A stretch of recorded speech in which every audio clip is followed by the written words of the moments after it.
Nous avons été parfois en retard par rapport à votre propre implication et mobilisation et exigence.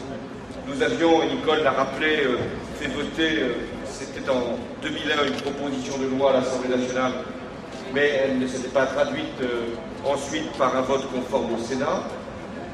Vous nous en aviez d'ailleurs parfois tenu rigueur, même s'il n'y avait pas de moyens de droit pour aller au-delà, sauf à exiger un référendum.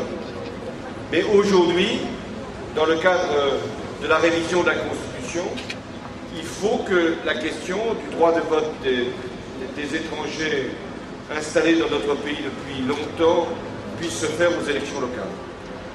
Nous en avons fait une de nos priorités dans la discussion. Il y a d'autres éléments.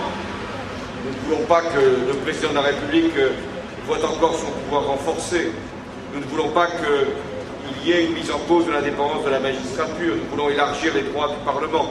Mais nous voulons aussi que les droits des citoyens et des résidents puissent être élargis. Et nous allons discuter de notre amendement là-dessus, sans doute demain. Je ne sais si vous serez encore là demain, mais le fait que vous soyez déjà là lors de l'ouverture de la discussion générale est important. On va parler de beaucoup d'autres sujets, mais celui-là est sans doute celui qui doit être le plus fortement exposé devant les Français et devant le Parlement. Nicolas Sarkozy a dit oh, « Moi j'y serais bien favorable, mais ma majorité ne l'est pas. » Écoutez, elle peut se laisser convaincre.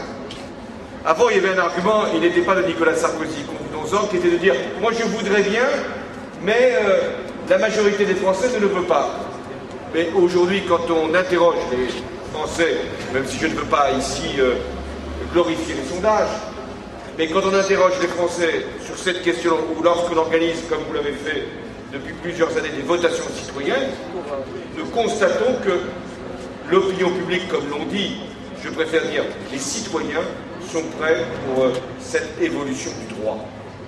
Et il s'agit d'une question très importante qui n'intéresse pas simplement que les étrangers, qui nous intéresse nous tous. Si nous voulons que les citoyens qui peuvent voter viennent voter, il faut que leurs parents, qui sont là depuis des années, qui ont donné de leur temps, de leur vie parfois, puissent aussi le faire. Donc voilà, je veux ici rappeler, après d'autres, que la gauche, le Parti socialiste, feront l'essentiel de la discussion là-dessus.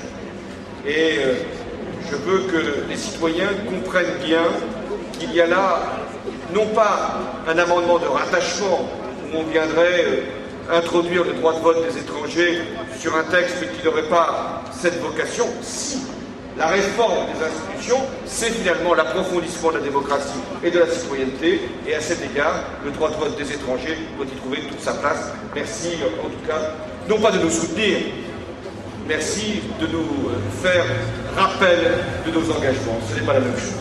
Merci.